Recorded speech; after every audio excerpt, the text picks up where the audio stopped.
Press start to begin. Hello and welcome back to the Super Bonus Round. This motherfucker! Right. It's a wondrous world. Hell are you doing here? Oh! What's going on?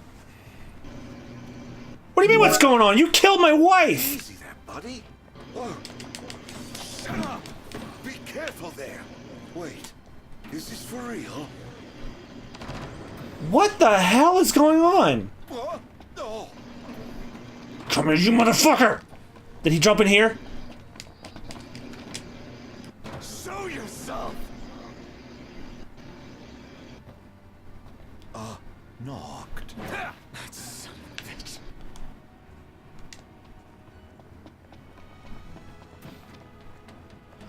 Oh my god. You're scaring me. Seriously, man. You're pissing me off! Yeah, It's not safe. Plus, you're causing a scene. this really pisses me off. Are you seriously trying to kill me? Why wouldn't I? I've got. Nah, I'll let him speak for me. You're following me around this whole time. It's all your fault. What are you talking about? Do you really mean that, Knocked? I mean, Of course I do. You can't talk your way out of this. You won't even let me. Knocked. Please, can't we talk for a sec? Never.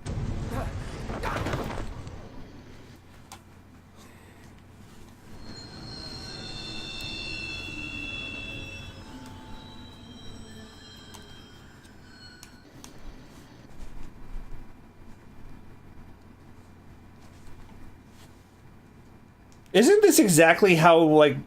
I know it wasn't all that long ago, but, like, didn't we both have the... Didn't you have, like, the same reaction when Master Xehanort offed Ericus? And made Terra do it? Yeah. Yeah. Yeah, that feels like an eternity ago, but that was like, what, February, March? I don't remember. Anyways, so I want to bring up this point. We were talking about... John and I were talking about, bad... Well... Oh, okay, hang on. We were talking about bad games. Bad We were talking about... bad games? No, we were talking about... I think we were talking about, like, either bad not, games... with not good writing, I think, or... Yeah, that's what it was. Okay. Because, If he is, that would explain all this weird stuff happening. I bet he's behind the train stopping. Ignis yeah, I think he's and putting up a Vladimir front and he's trying to make us the look engine. bad by, like, oh, what are you doing? Why are you trying to kill me? Check out the rear. He's just trying to play with us. But we were talking about, like, as much as I love this game, from a gameplay standpoint, graphically it's stunning. I love these characters. I'm not a fan of the way it's written. I can tell. Oh, that's what it was. That's what we were talking about because of the story missing and everything. Yeah, I think there are some serious holes in this story that really should have been filled. But I get that they really wanted this game to come out already. But I don't think that should have been at the cost of the story being as flawed as it is. Like, the rest of it's fine. I just don't like the dramatic stuff that we probably should see. Like, we should have seen Ignis, like, lose his eye. We should have seen Jared get offed. But I understand the argument, like, oh, maybe the DLC. I was like, well, then that brings up a whole nother problem that developers have been known to do. Deliberately not finishing their games and releasing the rest of it as DLC. That's what it was. That's what it was. Okay. So, about deliberately not finishing the game. Yeah. So, of course, there is one developer that is notorious for it over the last, like, 7-8 years. And, of course, I refer to, and you despise them, EA. Oh! Because I was actually gonna say Capcom. Okay, no, EA is horrible. Because here's why. All right, so I watched this video the other day by a YouTuber. One of my favorite game franchises to ever come out of EA was the Need for Speed racing games. Now they came out like in the 90s, and all the ones in the 90s through the early to mid 2000s were perfect. They were perfect Need for Speed games. I mean, you ask any racing game fanatic, those were the perfect Need for Speed games. Didn't a recent one get remastered recently? No. Oh, I'm thinking of Burnout. No. I'm sorry. Burnout Paradise got remastered. Because yeah, and that it looks beautiful. It looks beautiful because Burnout Paradise was actually one of the good ones. So this guy made a point where how from like 2013 to now, EA strived to release a Need for Speed game every year, which was their downfall because the yearly release curse. I know it too well. Because it took away from what the Need for Speed games used to be. Now, around the time that Need for Speed Carbon came out, which was like 2007, because it was also a Wii title as well. You know, that was like the start of the plunge because they're taking it in a different direction that it had no business going. Because everything prior to that was perfect enough. Need for Speed was designed to be that ultimate arcade racing game with a realistic feel, and you know, while doing insane shit, you know, with realistic cars and stuff, you know, as the racing world was the racing game world was evolving. So they tried to go way too realistic, and you know, granted, Carbon was okay, Pro Street was alright, but everything after that, like especially Need for Speed The Run, which honestly was just a big ass point-to-point, you know, race, which was that's what it was. It was about focusing on a storyline for a game that did not need one. It didn't need it. So, because of that, that's why you got Need for Speed games with more story than you did with, like, really good racing. Mm-hmm. So, and try to force a story into something that's not the draw. And remember when I said, you know, taking a really long drive off a very short cliff? I love that. That's what ended up so much. What ended up happening in 2013 when PS4 first came out, they released Need for Speed Rivals.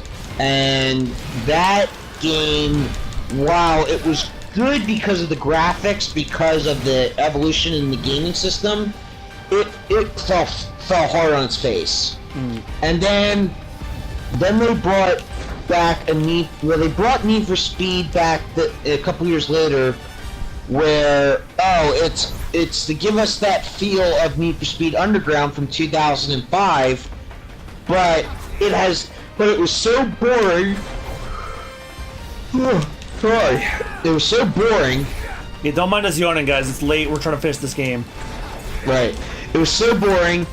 It required an internet connection to work. Ooh, one of those. Online only shit. I hate that so much.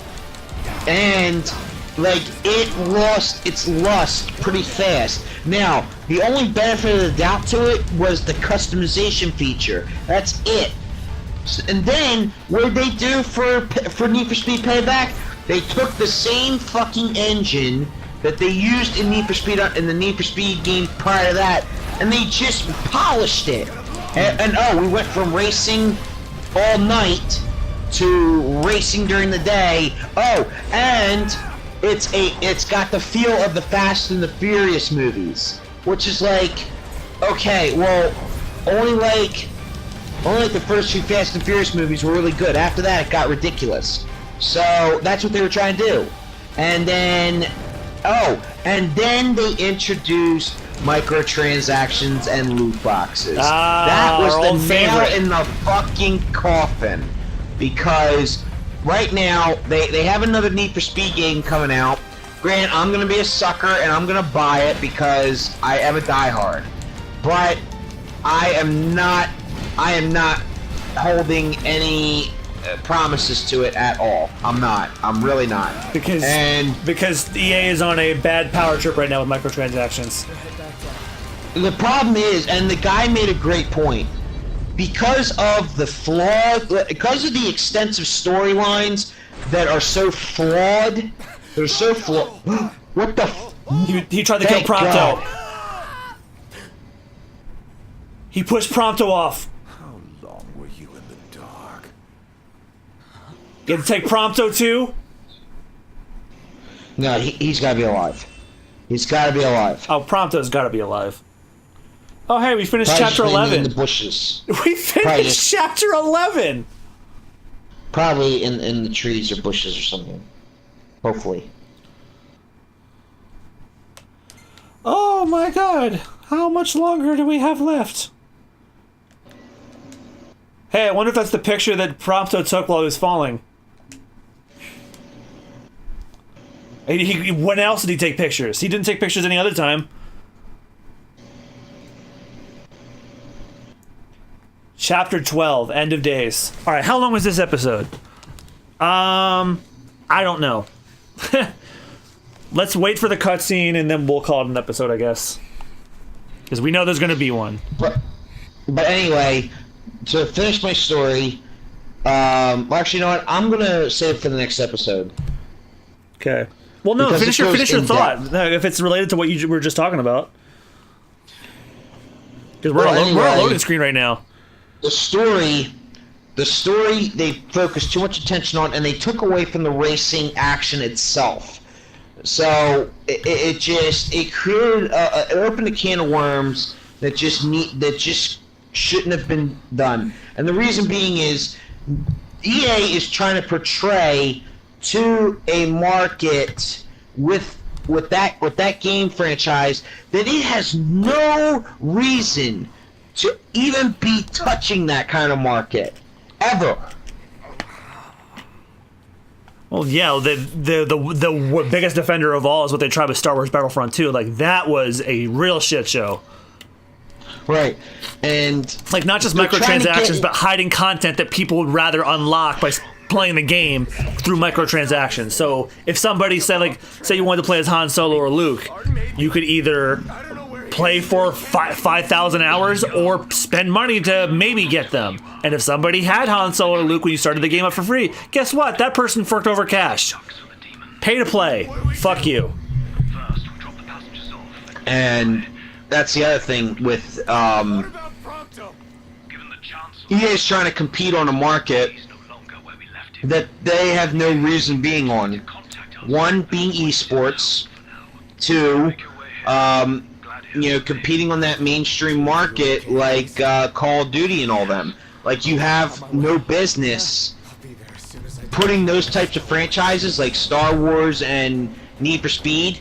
You have no reason putting them on that type of market. Now, Battlefield, I can see that because Battlefield is the competitor. But and because grant you guys do make like FIFA and some other and Madden, which are sports games. Granted, those are sports games, but they're in a category on their own. Yeah. Your games like Star Wars and Need for Speed are not in that category at all. They aren't. But the problem is, EA is going to sit back with a smug look on their face, saying, "Yeah, but you're still buying our games, aren't you?" And as you do, and to them, because you're still buying it, that means that they're still succeeding, even though they're not. that's why I'm not buying a game from them ever again. So that's why, and the guy that I was talking about said, we need to start talking with our wallets on this one. Yeah, vote with your wallet. We need to That's how it show goes. them. We need to show them by talking with our wallets. Yeah.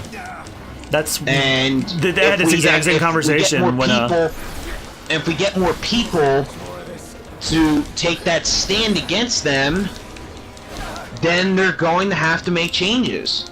Problem is they may do the opposite, and I call it the logical versus I call it the logical versus impractical theory. The logical thing would be, if they were in trouble, logical, revamp, and go back to the drawing board and think where we could make the changes to make it interesting again, and look back at the old playbook. Look back at the old playbook at what made our past titles successful.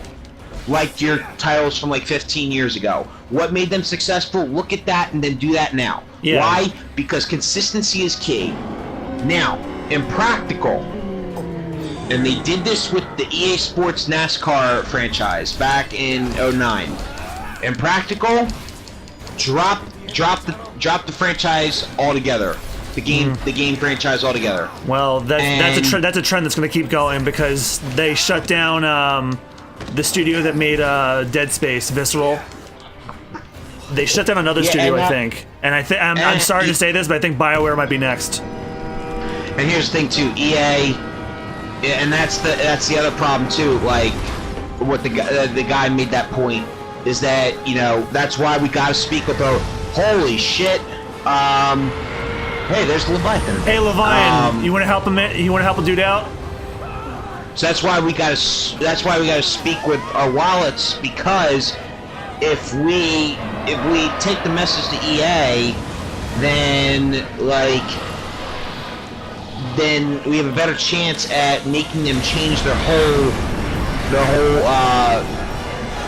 just everything that they have. Yeah, look what happened when Battlefront 2, they found out about the microtransactions. They had an AMA, and when they were asked about it, and that was the most downvoted Reddit post on that website's history. And I mean their entire website. Yeah. And so they responded. How they responded was very poor, but they responded nonetheless. Like, oh, we're going to temporarily stop microtransactions. Like, no, go full measure, not half. Get rid of them completely. Well, look who's here. Harnea. Okay, you I like because you actually helped us out once. You to thank for this mess. More to it than meets the eye. You want to know who to We're about thank? to in Come disguise. with me. Sorry. Yeah, that was Someone actually says related more to to it something than you were meets the eye. saying, but I wanted you to finish your thought. It's like, Can't wait to hear that. But you're anyway, talking about whatever, you're still gonna go buy it anyway. That's exactly how I felt about Michael because Bay. again, 'Cause, again, like I said, because of Need for Speed, and because, you know, me being a racing game fanatic, you know, well, I might wait till it goes on sale. Honestly, I'll wait till it goes on sale, then I'll buy it. Just because I'm not gonna pay full price for it. All right, we got to end this episode because we went on much longer because of another mission. So next time on the Super Bonus Round, we are continuing episode Chapter 12. We're on... Okay, let me do an actual count of how many missions we actually have left, because I can count. We are on Where She Lived. So we have, counting where she lived, 1, 2, 3, 4, 5, 6, 7, 8, 9 missions left. Wow. We're in the single digits now. So thank you all so much for watching. We'll see you guys next time. Goodbye. See ya.